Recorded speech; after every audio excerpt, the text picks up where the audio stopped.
Noon and welcome to October's. Is this October? You had Yes, to think about that, don't you? it is October. October's Inspire Respiratory Critical Care Expert Panel Discussion. As you know, we have one of these once a month, and the last 2 months we start as we often do. We start out with a topic, we go over, we think of more things that we should talk about. And this has stretched out to now part 3 of ARDS. Before we get started, thank you for joining, and thanks to all of the panelists that you see here. Really quick, just to introduce ourselves. My name is Keith Lamb. I'm a respiratory therapist in Charlottesville, Virginia. Thomas? I'm Thomas Perino, a respiratory therapist in Ontario, Canada. Troy? Respiratory therapist, Columbia, Missouri. Andy? Good afternoon, Andy Klein, respiratory therapist, Chicago, Illinois. Sarah? Good morning, or afternoon rather. Sarah Bazalik. I am a respiratory therapist and a respiratory manager in Milwaukee, Wisconsin. Tyler? Hello, I'm Tyler Weiss. I'm a respiratory therapist in Chicago, Illinois. And Eric? Hello, my name is Eric Kreiner. I'm a respiratory therapist out of Washington, D.C. So welcome to the panelists. I think that before we go any further, what I'll do here is just do a really quick recap of what we talked about last expert panel. And the very first one, and of course you can find all these on our YouTube site. Maybe somebody could put that in the chat, the address for that in the chat box. We record each one of these, and so they're available for you to go back and look at and reference. Part 1, we talked about ARDS definition and etiologies, basic ventilator management. And in part 2, we went on to recap with definitions, the different sort of etiologies of ARDS, some of the pathophysiology. We talked a lot about the inflammatory process and that ARDS is a significant exaggerated inflammatory response to some sort of injury or illness.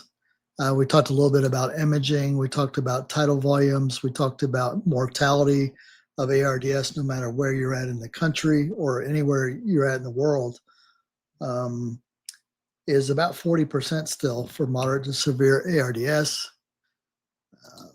We talked about basic ventilator management with tidal volumes, plateau pressures, driving pressure, PEEP, sort of some of the very basic methodologies for determining what PEEP should be. Talked about some dysynchrony or asynchrony. And then we went on to talk about some advanced things, but didn't really get into the weeds regarding some of these advanced things like esophageal manometry, stress index, EIT, prone positioning, inhaled pulmonary vasodilators. We talked a little bit about mechanical power. And then we wrapped it up. We ran out of time like we often do and decided that we should do a part 3. And so here we are, part 3 of ARDS. Should we make a wager if there's going to be a part 4?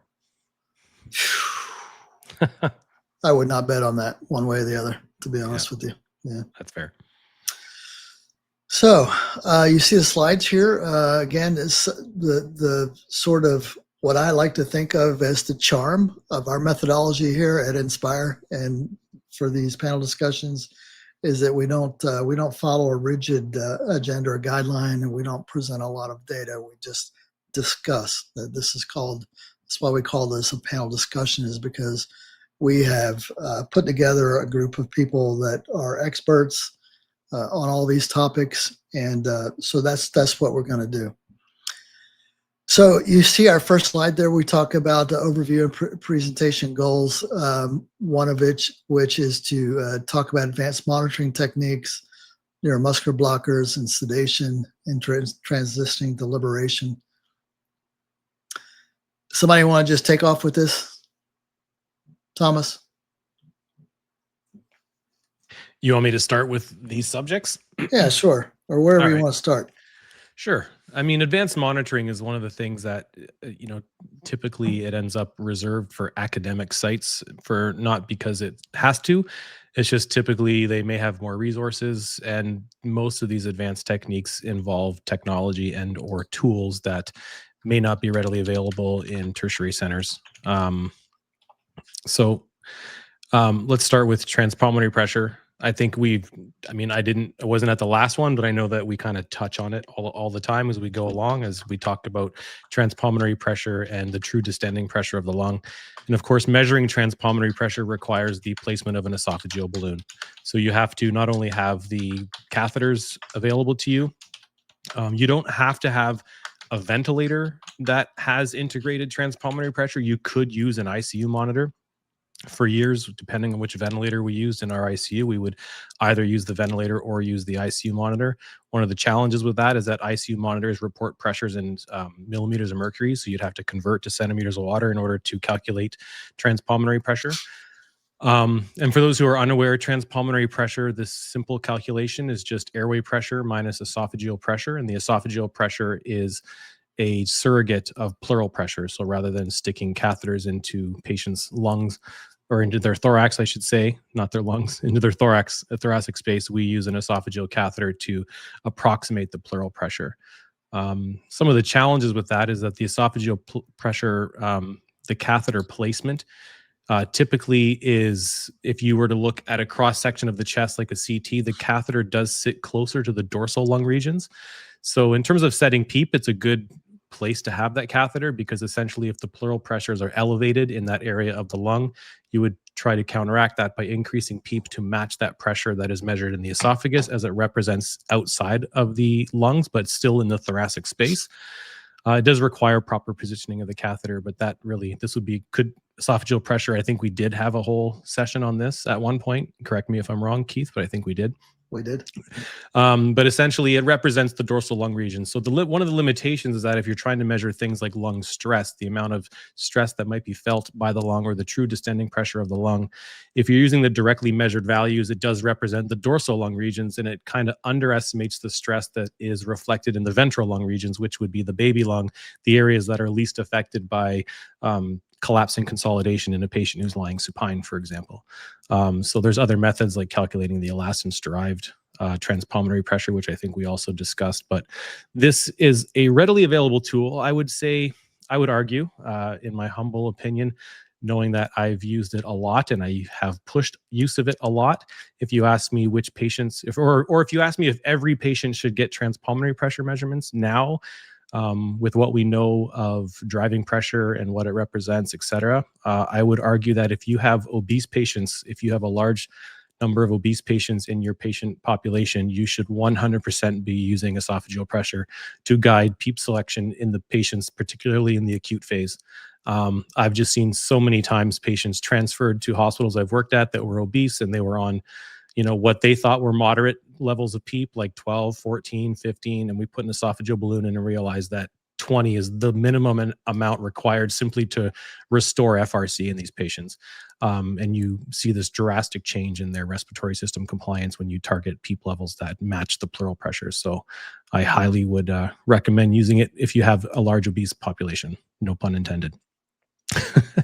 EIT, I don't know if someone wants to take on EIT. I know I have a lot of experience with EIT, but Troy, you also have the Timpel device at your center. If you want to give it a shot, I can jump in if you need me to. Can I just say something before Yeah, Troy of moves course. into EIT? No, Keith, you can't. Okay, oh, man. I'm gonna mute everybody. No. So esophageal manometry, I've done quite a bit of this too. It's really pretty simple, aside from the math, to use a bedside monitor and a disposable transducer from an A-line kit, CVP kit. I've done that many times.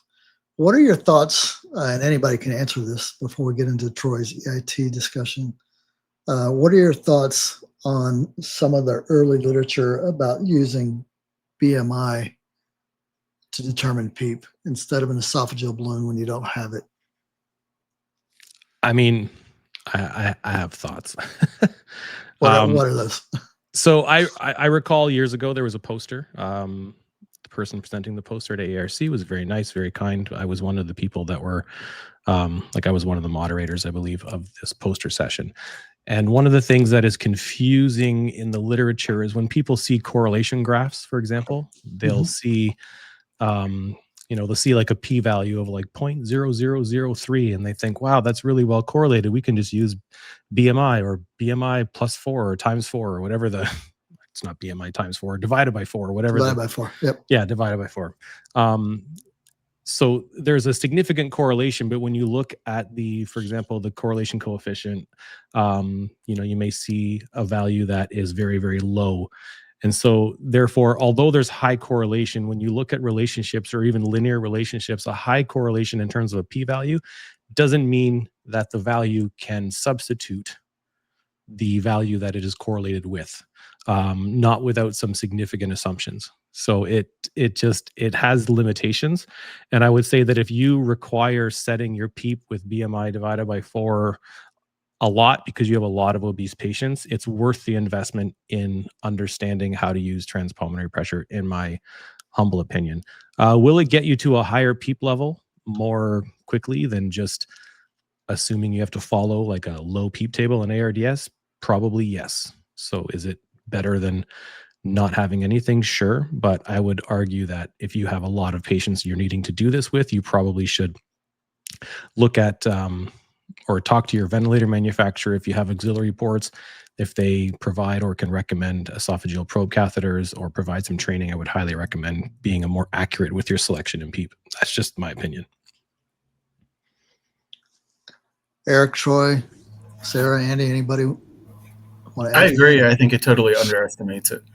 I think you're just kind of, in the ED, after initial intubation, I can kind of get with that idea that, hey, this is clearly a patient with a larger BMI. I think we kind of know a roundabout BMI, and maybe we can kind of guesstimate a more a better level of starting PEEP, but that patient probably or definitely deserves, an esophageal catheter. You just kind of think about it. If a patient has a BMI of 40 and you're dividing it by 4, you're only arriving at 10. 50 BMI, you're arriving at 12.5. When most of those patients, are 20 to 25, mid 20s. Yeah, and I think there's data showing that the average esophageal pressure in an obese patient with a BMI above 35 is like 12. But for example, so you would get something close with that with a BMI of 40, you'd get 10. But at the same time, these are healthy surgical patients. These are not patients that are septic or may have other reasons that. And again, because we have to also consider that you have the pleural pressures related to simply obesity and sedating the patient and having them passive and lying on a bed, et cetera. So they have this elevated pleural pressure. But then you have the impact of if they are septic and getting a lot of fluid. So, measuring an esophageal pressure, if you were to just assume based on BMI, you're likely assuming that this is an otherwise healthy lung and however, they could require even higher levels of PEEP beyond what would be required simply because of their BMI. So again, just to get a more accurate sense of what is required, I would highly recommend putting an esophageal balloon in those patients. But as Eric pointed out, it's in an emergency room where you're not likely going to start putting balloons in prior to, you just want to get them stabilized until they get admitted to ICU. Sure, it'll give you at least a minimum level of PEEP. So. And probably more people would be comfortable with the level of PEEP in the emerge department. They likely won't be as comfortable using a PEEP of 22. Once they get to ICU, you might be more comfortable with that with esophageal pressure, but an emergency room is likely going to freak some people out to put a PEEP of 22. Abstract that you're discussing, that's actually one that was done at the facility I'm working at now. And I think that the intention for that was as a starting point. Just so we are getting some common ground. But I think you're absolutely right. There's a lot of limitations, and we can't make assumptions based off of some of that. It needs to be further assessed. And yeah, I agree. Placing an esophageal balloon would be much more valuable in getting it right. So correct me if I'm wrong, Sarah or Tom, but that paper or that poster you're referring to, they compared that calculation with esophageal pressure, and I don't think that the BMI divided by, what was it, 3 or 4? I thought it was 3. So the By data, 4. the data that's been published that you guys are referencing recommends dividing by 4. There's some interim analysis of a study that is going on now that 3. suggests that it's 3. That 3 is a better correlation. Right. And like Sarah said, I think that was a good starting point, because I don't think, if I remember correctly, that that calculation ever exceeded what the balloon said you should use. So a lot of places are still really PEEP-ophobic. So if you can get them to a place and knowing that that calculation actually was under what the esophageal pressure suggested that they used, it might be a good starting point, like they said, just to bump up the starting PEEP just a little bit and get it closer to what it needed to be, without And the thinking that respiratory you're going to overdo it. So the respiratory therapist that was leading that work, she's actually continuing on with it. So it'll be interesting as we're looking at that a little bit more in detail and really pulling out what we're seeing as valuable, or if we're quite limited still on where we can go with being able to draw meaningful data from that. Right, but so yes, obviously I agree with everything everyone's saying. But let's say you work in a small community hospital. You don't see a lot of morbidly obese patients, and you certainly don't see, or you see a fair number, but they don't get intubated. If you get the occasional morbidly obese patient, is this, would this method be a suitable substitution until you either transfer the patient to a tertiary center, or if you eventually can learn how to, implement esophageal balloons? I don't think we have enough data to say that this is the correct approach. I think it's definitely something to consider to get you closer to where you need to be, but using some of our other ideas that we've been able to draw from the evidence. So working on trying to focus in on driving pressure when you're in a resource limited area, that might be a better way to navigate it.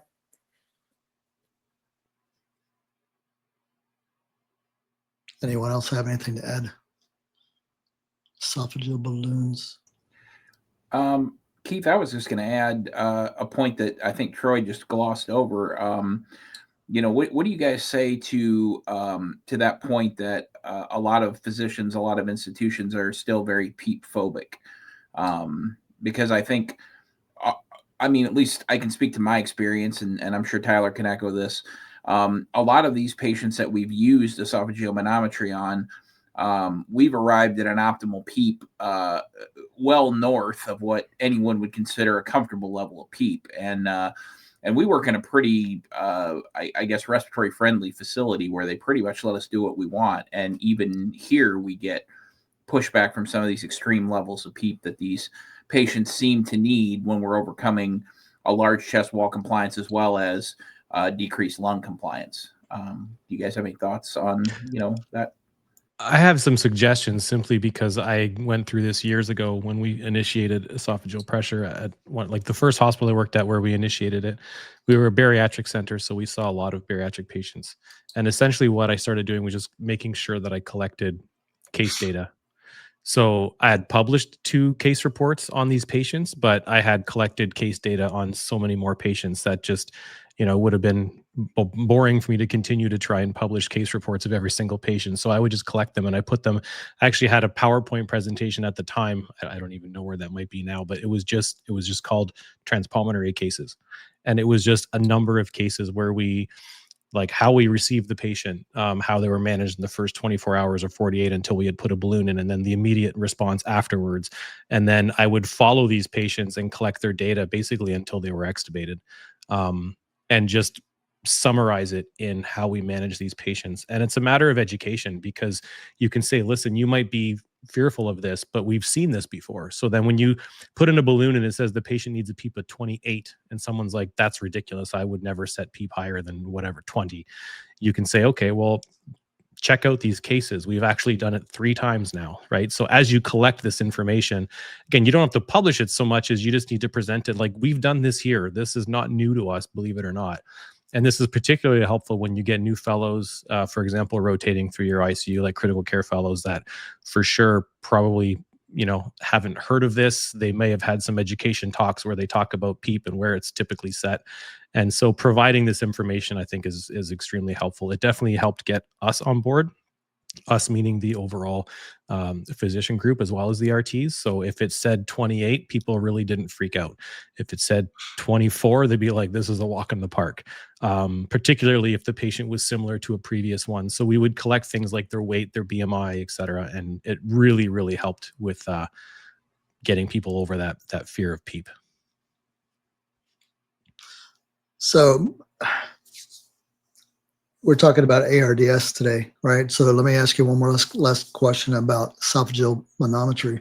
And we could talk about where to set people in every ICU patient for days probably, but in terms of esophageal manometry, and this is for anybody, any of the panelists that use it on a regular basis, do you think that it's most useful to evaluate for appropriate, better, I don't use the term best PEEP anymore because I don't think we'll ever know exactly what that is, right? But Compromised PEEP. For better PEEP, or is it more useful to monitor and inspiratory transpulmonary pressure? I personally would caution the use of esophageal pressure on measuring inspiratory stress and transpulmonary pressure, particularly if you're only using the directly measured inspiratory transpulmonary pressure. I'll give a quick example. So the EPVent 1 and 2 studies, they set esophageal pressure according to the end expiratory. So they would set PEEP according to an end expiratory transpulmonary pressure, simply adding the amount of PEEP that they saw on the esophageal pressure to try target a transpulmonary pressure of 0, essentially. They had a transpulmonary table that if they needed more FiO2, they'd go up. But in a post-analysis, they found that anything within 2 centimeters of water of 0 was an optimal PEEP for these patients. But they also used the directly measured transpulmonary pressure, so plateau minus the peak esophageal pressure, to give you an inspiratory transpulmonary pressure. And in the first study, they allowed it up to 25. Well, they found when they looked at the data, everyone above 20 died. So they limited it to the next study to be an upper limit of 20. So that means you would set your PEEP at an expiratory transpulmonary of 0, but you would allow up to 20 inspiratory transpulmonary pressure, which is a transpulmonary driving pressure of 20 centimeters of water.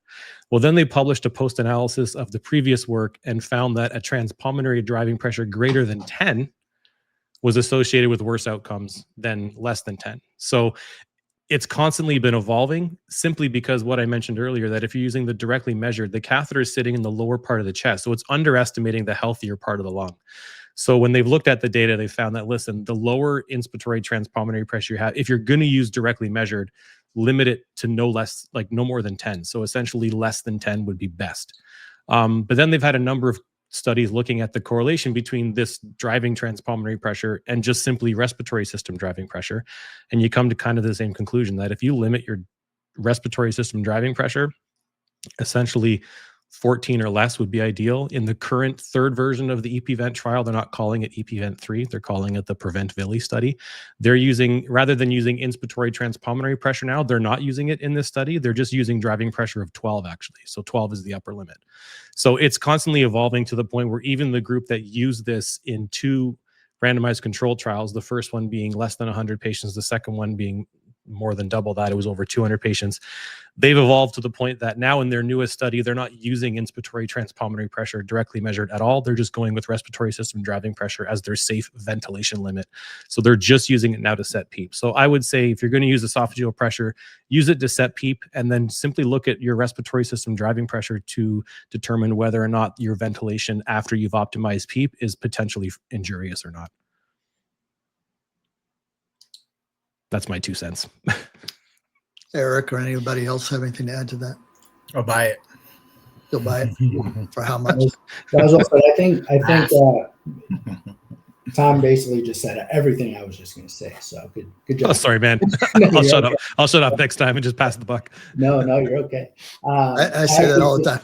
I actually just gave a talk on this exact topic on Friday, but I think it's with esophageal manometry and monitoring transpulmonary pressure, we're still trying to find that magic recipe, because in ARDS we found no mortality benefit in terms of this, and I think that's what the folks in the EP-Vent1 and EP-Vent2 and now the Prevent-Vili trial are all trying to do. We're just trying to find.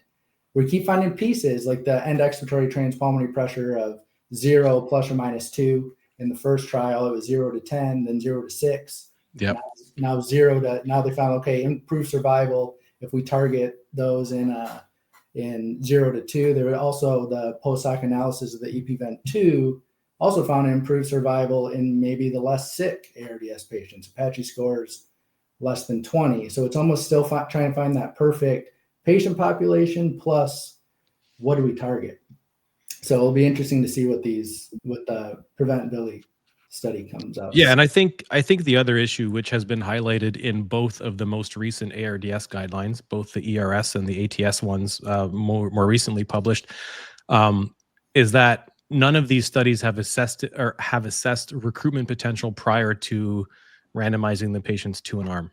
So one of the issues that I've always found when using esophageal pressure, and this is why I say I would highly recommend using it in obese patients, because most of the time these patients are highly recruitable simply because their FRC is lowered because of their situation, and their pleural pressures represent this reduced FRC. And most of that's going to be due to the weight and not so much their critical illness like ARDS. And in fact, some of these patients, once you optimize PEEP, they don't have ARDS anymore by any normal definition. So you could have them on PEEP of 20 and all of a sudden their lungs are completely clear and compliance is amazing and PF ratio is over 300. So, but I don't remember where my train of thought was going with this one. I just had a brain fart. I'll pick it up, Tom. Please pick it up. I was gonna say I might remember after. I was going to save the commentary for recruitability for when. Oh, there we go. Yeah, that's what I was getting at. Troy was going to go into EIT. Yeah. Because it uncovers that a lot for us. But, the comment that I was going to make was that just because you have your surrogate via esophageal manometry for pleural pressure, and it is telling you what is the best level of PEEP, it is not necessarily telling you the recruitability of the lung. And that best PEEP based on I think where you get yourself into trouble is if you have a patient that has a highly recruitable lung and you're just battling an FRC against a chest wall weight, and they're highly recruitable, you're going to go all the way up to a transpulmonary pressure of 0. But if you have kind of a mixed etiology and you have a degree of non-recruitability, I find that that if we don't completely understand that, and we get ourselves into trouble sometimes, is that when we drop these balloons and we haven't assessed an RA ratio or thought about recruitment potential, and we go straight to 0, and then we come in and throw an EIT belt on and realize that we weren't recruitable all the way up at that transpulmonary pressure of 0. In fact, it's much lower. That you have to just be careful, because it's kind of two different things like that we talk about. It's telling us the chest wall, but it's not necessarily telling us the recruitability from the inside. Right? I wasn't mute. I was going to say, I think this highlights the driving pressure issue. So if you're not recruitable, chances are your driving pressure is going to be significantly higher. So it's a matter of trying to balance this compromise, right? Where it's like you may assume a transpulmonary pressure of 0 works, but then all of a sudden your driving pressure went from 12 to like 18. Yeah. And this question, I did see this question come in. So when I talked about the greater than 10, it was transpulmonary driving pressure, which is not plateau minus PEEP. It's inspiratory transpulmonary pressure minus expiratory transpulmonary pressure. So in the studies, The EP-Vent 1, they allowed an inspiratory transpulmonary pressure of 25 with an expiratory transpulmonary pressure of 0. So they were allowing a transpulmonary driving pressure of 25. In EP-Vent 2, they were allowing a transpulmonary driving pressure of 20. So of course, transpulmonary pressure is always going to represent the lung, and respiratory system driving pressure would be higher than that. So they were allowing respiratory system driving pressures that were greater than 20 centimeters of water, because if the transpulmonary pressure is 20 centimeters of water, your respiratory system would have to be higher unless you don't have a chest wall, which obviously you do. So this is what, just to clarify, it was transpulmonary driving pressure greater than 10. And when they looked at data, that if you met, always knowing that there's probably going to be more driving pressure related to the chest wall, when you think of 10 being a limit, we're talking like 12 to 14, like 12, 14, maybe 12 to 15 of a respiratory system driving pressure would equal a transpulmonary pressure driving pressure of 10, because you have pressure related to the chest wall. Someone with a really, really stiff chest wall, you could possibly have higher driving pressures, but if you're not measuring them with an esophageal pressure, you shouldn't make the assumption that these are still safe unless you're measuring with an esophageal pressure. And you know that the elastance ratio, for example, is 50%. If you know 50% of your pressure is going to the lung, then sure, you could target a driving pressure of 20 and know that 10 of that's going to the lung. But without a catheter, you just have to go with respiratory driving pressure and limit it to 24. I use what Tyler said of recipe. I use that kind of terminology a lot when I talk about kind of as we start to do this. And you're talking about recipes, and this is sometimes that you're going up to a transpulmonary pressure of 0, and you're highly recruitable all the way, and some patients are not, and everyone has kind of a different recipe. I kind of relate it to, I'm from Maryland. I live in Maryland. We're famous for crab cakes. Everybody's got a different recipe for crab cakes. I have mine, and it's very good. It's the best one. Yeah. It's the best No, one, it's but it's not as probably good as different than everybody else's, right? And you could, when I go to like whatever the Southeast, I talk about potato salad. Everybody's got an opinion on their recipe for potato salad, right? What they like, and so every patient's got a certain recipe, and it's a little bit different for each one of them. And so you have to kind of take all of the data and make it for that patient, right? And so I think a flat statement of a transpulmonary pressure of 0, if you're measuring esophageal pressure, makes me a little scared sometimes, because it may not be the recipe for that patient, right? Yeah. Now I can answer this question on the screen if we want to answer this, and then maybe move on to EIT, so that we're There will be somewhat a part 4. Yeah, exactly. So the reason why they use 25 is that the original studies looking at the maximum allowed lung stress before you're basically killing a lung or destroying a lung, they had limits of 24 or 25 of transpulmonary pressure. So transpulmonary distending pressure of 25 would be injurious. The issue that is faced with this, again, is that positioning of the catheter that I mentioned. So the position of the catheter does not reflect the healthier regions of the lung. So although the transpulmonary pressure may be, if it's 25 centimeters of water where the catheter is reading, it's likely much, much higher in the ventral regions. So this is why people that were extremely concerned with this were using the elastance-derived ratio. So in Europe, when they measure inspiratory transpulmonary pressure, the Gatinonis of the world, rest in peace, he was using things like the elastance-derived. And when they did a study looking at the difference between the directly measured and elastance-derived method, they did a study in both large animal model, so a pig model, and then they did it in human cadavers, where they put pleural pressure sensors in the chest and the dorsal lung regions. And as expected, the catheter being somewhere in the lower part best reflected the pressure that the lower pressure sensor was reading in the dorsal lung regions. But when they did the elastance-derived calculations, it more reflected the pleural pressure sensor, the transpulmonary pressure measured in the ventral regions. So when you realize if a patient has a directly measured, which they use in EP-Vent 1 and 2 of 25, it would be way, way higher in the ventral lung regions. And if you calculated the elastance-derived ratio, you would see how high that was. So the recommendation was, if you're going to use an inspiratory transpulmonary pressure limit, you should use the elastance-derived method, which requires more math. I have an online calculator that does this for you, but when it came down to them creating the Prevent Villi protocol, they could have made it more complicated and made people calculate the elastance-derived method to limit the inspiratory transpulmonary pressure, or they did the more pragmatic approach, which is let's just limit driving pressure because of the correlation between that and the potential for injury. So just to let you know, that's where the 25 came from. It had to do with the just lung morphology in humans. It's essentially the upper stress limit that you would want to limit. But again, because of the heterogeneity of ARDS and the fact that the catheter represents the lower dorsal regions, there was a lot of problems with using the directly measured inspiratory transpulmonary pressure to achieve that safe limit. And that's why, as they kept looking at their data, they realized that these limits are really not helpful. And these patients are actually probably being harmed by using limits so high.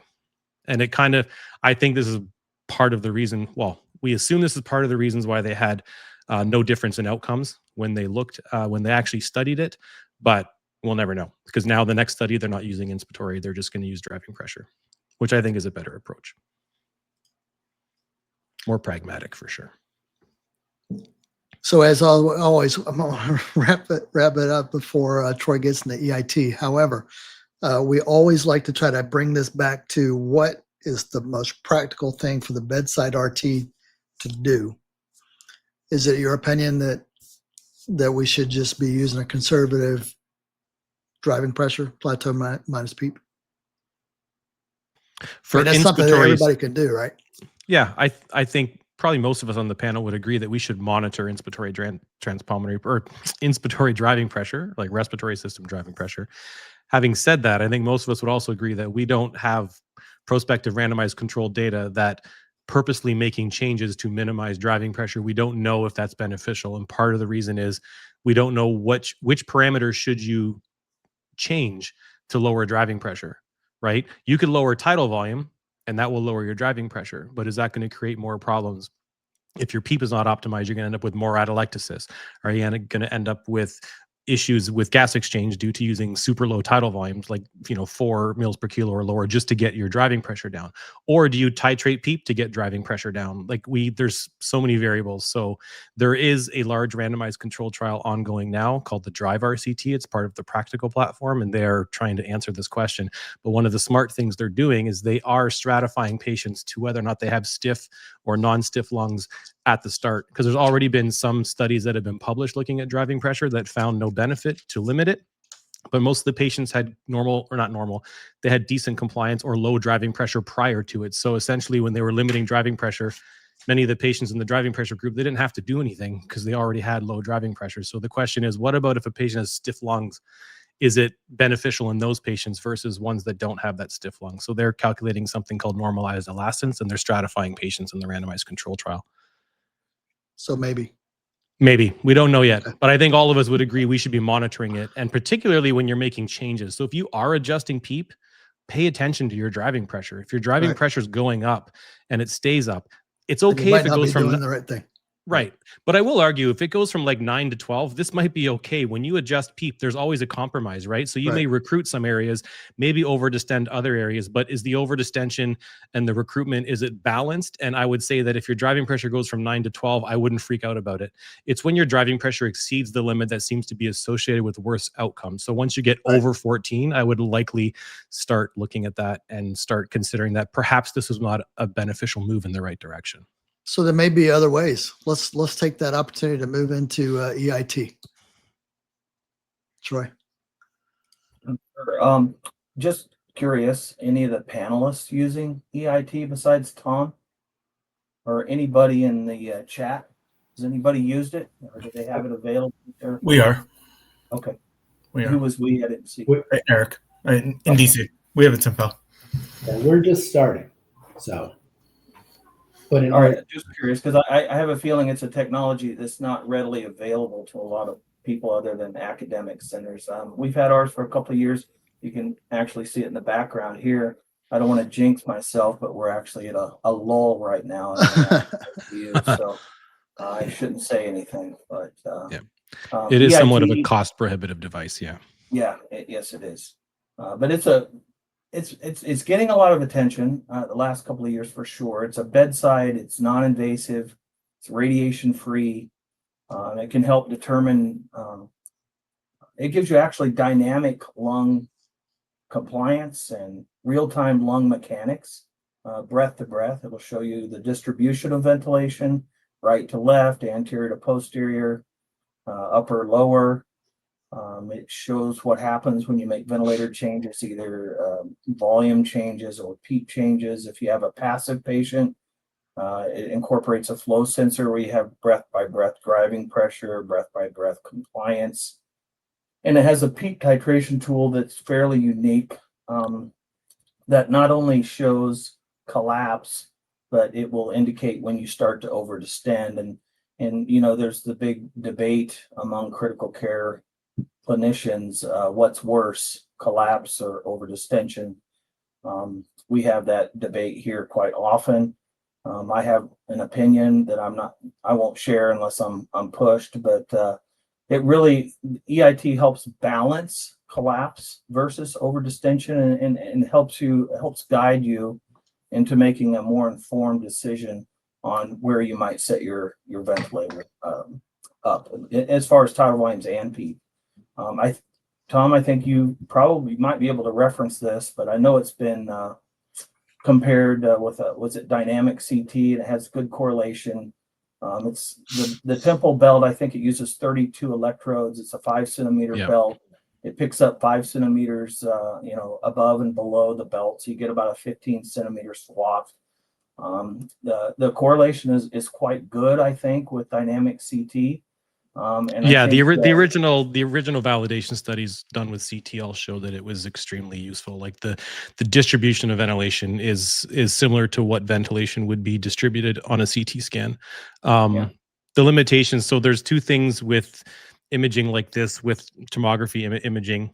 There's spatial and temporal resolution. So the spatial resolution is not very good with EIT. And you pointed that out, Troy. You said that it gives you sort of 5 centimeters of water above the belt and below the belt. So the average height of an adult lung is about 18, maybe 20 centimeters.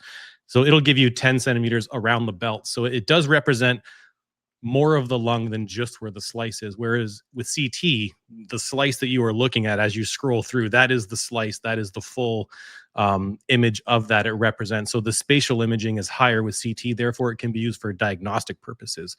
EIT can't be used specifically for diagnostic purposes, for example, like tumors, etc. You could easily diagnose right main stem intubation or even a pneumothorax, but you can't diagnose like, oh, this is a tumor or this is a fluid collection. Well, there's ways of looking at fluid collection, but again, it's not meant to be diagnostic in that sense. But the temporal resolution, which is essentially how many images per second, exceeds that of a CT scan. So that's why it's actually better at reflecting the distribution of ventilation to regions. So movement of air into a region, whereas CT is going to show you where air is, but it doesn't clarify whether the air is moving, perhaps. Like you'd have to compare different CT images for that. But so it has better temporal resolution, but worse spatial resolution than CT scan. Can lung ultrasound be used as less expensive surrogate? I have opinions on this. So, Tyler? Yeah, go ahead, Tyler. So to be honest, I don't know much of the data around EIT, as I've never really used it. We're just starting to use it. My whole PhD dissertation revolved around lung ultrasound and assessing just that lung recruitment and prone positioning. So there are studies out there showing that, yes, you can utilize lung ultrasound to assess, lung recruitment by simply assigning a score to each lung segment. Typically, the most commonly used score is 0 normal, 3 completely collapsed or consolidated lung. So, you could assess that if you're assessing the left dorsal region, posterior lateral region of the lung, and you give it a score of a 2, and then you do some maneuver, some sort of recruitment maneuver or whatever strategy to recruit lung, and all of a sudden that section of lung that you're scanning improves to a 1, then I would say that yes, that is looking at you are assessing that you have recruited lung in that area. But in terms of, is lung ultrasound just as good as EIT? I am not sure at this point, because again, I'm not as familiar with EIT at this point and just starting to dabble in it at our institution. So, and I'm not aware of any head-to-head trials looking at them in terms of recruitment.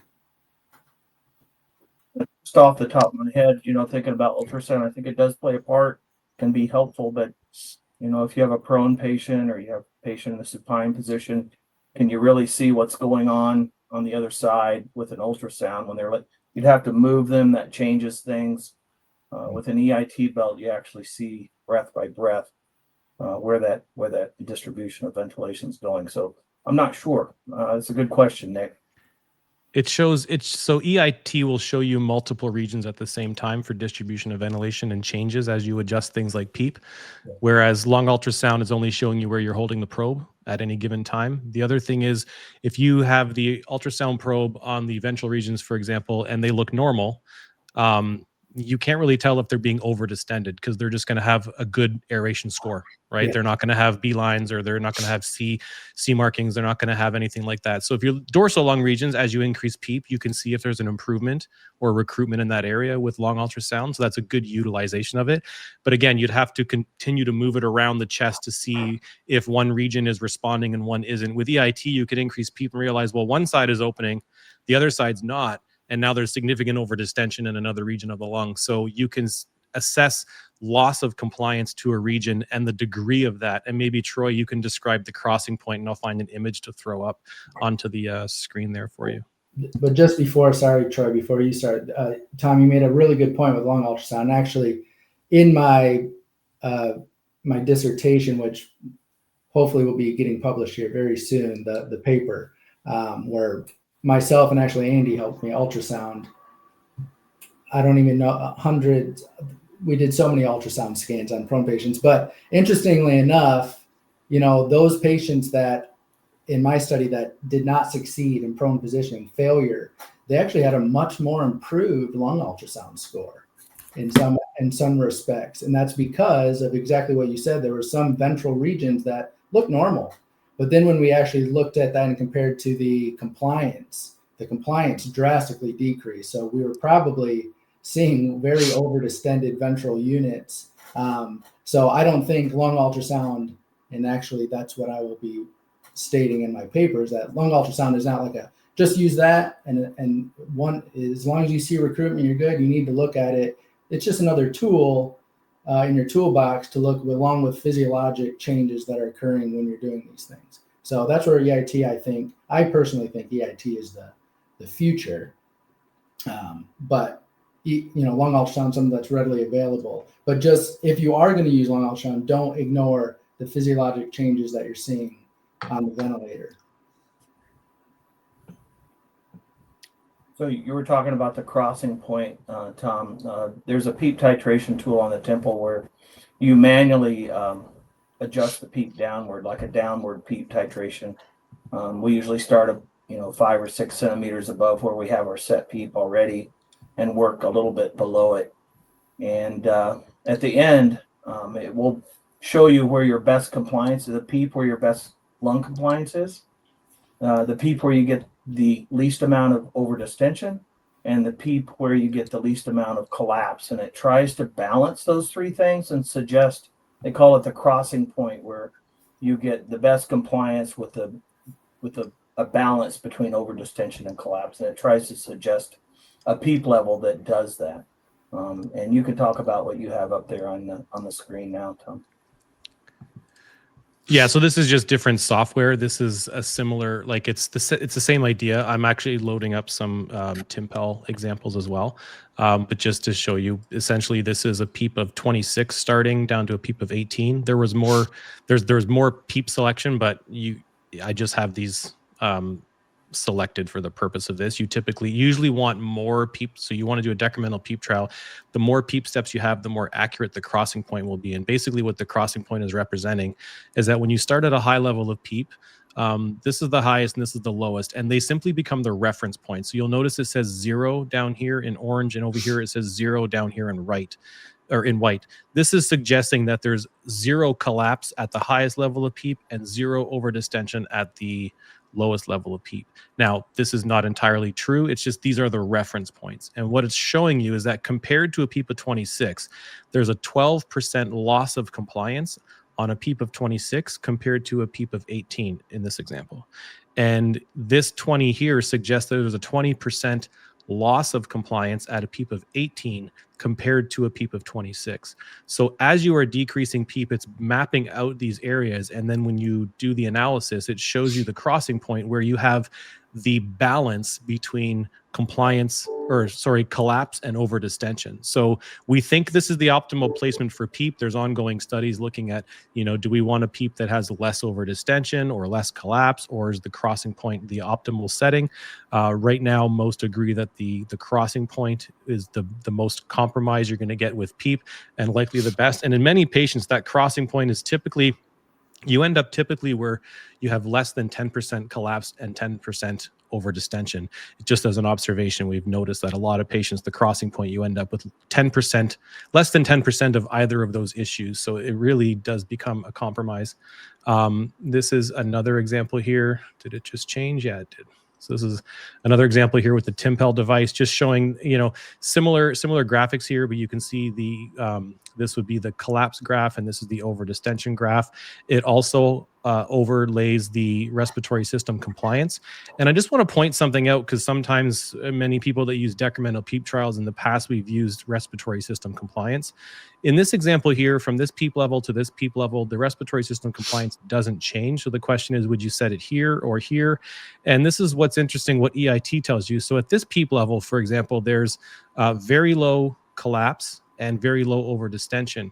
This PEEP level, which is the same respiratory system compliance, they're both 47, but here you have less overdistension by only 2%, but you've now increased up to 6% collapse. So because respiratory system compliance is showing you everything, EIT is saying, listen, you have a loss of overdistension here, but you have more collapse here.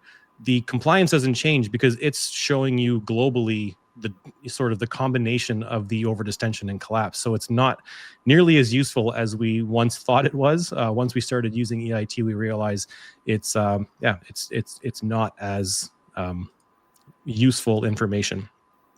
And then this is just another way that it will show the mapping. Hopefully let me see if this is showing. Is that showing now? Yeah, it is.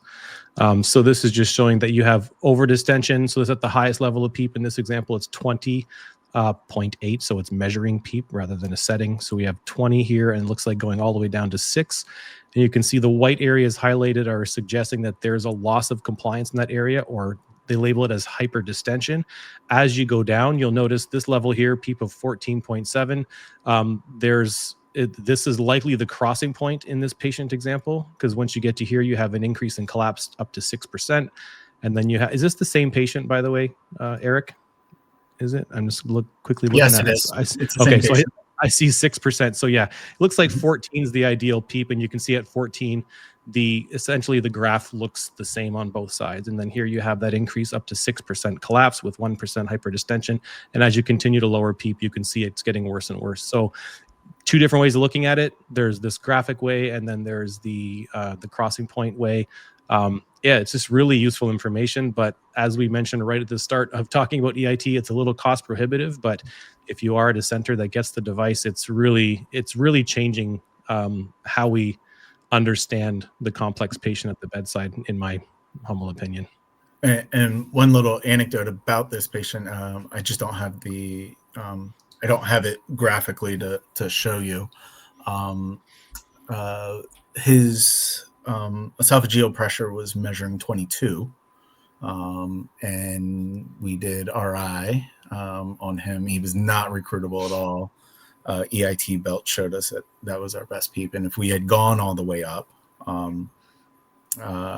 we would have been just massively overdistended. So you're asking, like what we were talking about earlier, you're asking kind of two separate questions when you're measuring transpulmonary pressure. What is the contribution of the chest wall? But you're not answering the question of recruitability, which we kind of uncovered with the EIT and the RI ratio. Could you quickly just, it looks like there's going to be a part 4, but could you quickly just explain the. I'll pay you the with art. what I got from Tom earlier. Yeah. Perfect. Would you quickly just go over how you evaluate for the RI? Yeah, sure. Recruitment to inflation ratio. It's so what it is, it's a ratio of the compliance of the respiratory system compared to the compliance of the recruited lung. So how do you figure out what area of the lung is recruited? So a gold standard method to determine how much end expiratory lung volume was recruited when you went from a PEEP of, let's say, 5 to 15, you would have to do multiple slow flow inflation PV curves. And you essentially would see, you do a PV curve here and you have this, you may have sort of a linear increase in your PV curve. And then when you increase PEEP, if compliance or recruitment doesn't change, then you would continue on that linear mark until you overdistend and you get that duckbill, right? So there's this linear part of a pressure volume curve that as long as you're above airway opening pressure, you have this linear portion. And then when you increase PEEP along that, you assume that if you're not overdistending, it continues to be linear. But let's say you increase PEEP, but then the baseline shifts upwards. This would indicate that you have recruited volume. So if you took that recruited volume, that's mils in milliliters, and divided it by the change in pressure, you have mils per centimeter water, you have the compliance of the recruited lung. And then the compliance of the baby lung is just the compliance at the low level of PEEP. So if you had those two compliances, recruited compliance and baby lung compliance, if you divide those two, you get what's called the recruitment to inflation ratio. And it's essentially the proportion of recruitment or volume when you're ventilating a patient, or not, when you increase PEEP, I should say, it's the proportion of volume going to the recruited lung compared to the baby lung. So if you increase PEEP, you don't want it all going to the baby lung because you're just going to overdistend. You want it to go and recruit the lung. So if you had an RA ratio of 1, it indicates that the proportion of volume going into the recruited lung is the same that's going into the baby lung. And this is an ideal scenario, but if it's higher than that, that means you have more recruitment as well. So an RA ratio greater than 1 would be amazing. In this study, they clarified that recruitment to inflation ratios greater than 0.5 was the median level. So that's what they used to distribute recruiters and non-recruiters. But I always caution people that this absolute cutoff was not the intention of the study. That's what the journal wanted. They's like, let's give them a median value so we can distinguish recruiters and non-recruiters. It's really a spectrum. If you had someone with an RA ratio of 0.49 and one with 5, they're the same patient essentially. So really the higher the number, the better. But it's just a bedside measurement that you can do simply by putting a patient on volume assist control at the higher level of PEEP. You lower the rate, so there's going to be no air trapping when you do the next maneuver, which is go from a PEEP of 15 down to 5. And when you release the PEEP, you will release end expiratory lung volume. And with the lower compliance, you can predict how much volume you should lose. And if you lose more than that, that's your recruited volume. So with all these values, you can actually calculate the recruitment to inflation ratio. So it's a lot of information to cover in the last 4 minutes. So what I'll do instead is just show you the calculator and show you where the references are and the information that I will put into the chat. So this is the calculator that I created. There's a reference for the paper. If you click here, it brings you to the paper. But essentially, you have the patient on a high level of PEEP. So let's say 15. Let's say the set tidal volume is 400, and the exhaled tidal volume at high PEEP, usually it's close. Let's say it's 398. And then the low PEEP we're going to use is 5. So we're going to decrease the PEEP from 15 down to 5. And let's say the exhaled volume was 1,200 mils when there was a release from the high PEEP to low PEEP. Because when you drop the PEEP, you don't just lose the volume you were exhaling at the high level of PEEP. You lose all of the end expiratory lung volume related to the PEEP. And then let's say your plateau pressure at low PEEP was 16. If I calculate, this is an RA ratio of 1.21. This patient's considered recruitable. The amount of recruited volume was 438 mils. So that's the extra volume that was due to the higher level of PEEP, but not predicted to be there. So this is recruited volume. So that's what the calculator can do. There's a whole thing of airway opening pressure. You really have to read the paper to understand how complex this is. I think did we do a session on this, Keith? Can you remind me? Did we do? Yeah, we talked about it. We didn't do an entire session, but we did talk about it. Yeah. And then there's a number of videos on how to do it. So we won't play the video because we're running out of time, but there's videos on how to check for airway opening pressure and then how to do the actual recruitment or the recruitability maneuver to get these values. And so, yeah, this is all available on the calculator's website, and I'll just throw that into the chat. Real quick, somebody want to answer Dominic's question that we have up there? Sure. It's called the baby lung because it's smaller than the adult lung. The amount So of space available because the amount of all the space available is consolidation, extremely right. small. Yeah. So the term was given because when we're ventilating patients with ARDS, we're not ventilating normal lungs. So 6 mils per kilo, although we all call this low tidal volume, we have to understand that that's actually normal for mammals. Mammals breathe on average 6.3 mils per kilogram of predicted body weight, whether you're a rat or a whale. That's the tidal volume. So we say low tidal volume. That bothers me more than the term baby lung because low tidal volume is actually normal. That's physiologically normal. So the issue with when you have ARDS and a lot of consolidation and or collapse is that the size of the adult lung is now the baby lung. That's why Gattinoni coined that term, and because it was coined by Gattinoni, we just all respect due to Gattinoni. So we just Yes. accept the term, but that's essentially We'll what it's keep it. representing. Yeah, we'll keep it because Gattinoni said so. But that's where it came from. He coined the term baby lung. Yeah. So excellent discussion. It's 4:00. I'm glad I didn't take that bet that there wouldn't be a part 4. So I think part 4, which will be November, is going to be, for everybody listening, is going to be wrapping up ARDS. So ARDS part 4 plus a couple of case reviews that we'll do to sort of wrap all of this up into a tidy explanation. So I want to take this opportunity to thank the participants. This has been recorded, and as soon as we can, we'll get this up on our YouTube channel. You're free to share as you feel necessary, and we'd love for you to share. Let people know that we're doing these panel discussions. Thank you to the panelists, all good friends of mine, all professionals, all of the experts on these topics. So thank you. And we'll see you next month, which is November. I got it. You've figured it out. I got it by now. It took me an hour, but I got it figured out. So thank you so much. Appreciate it. Thank you.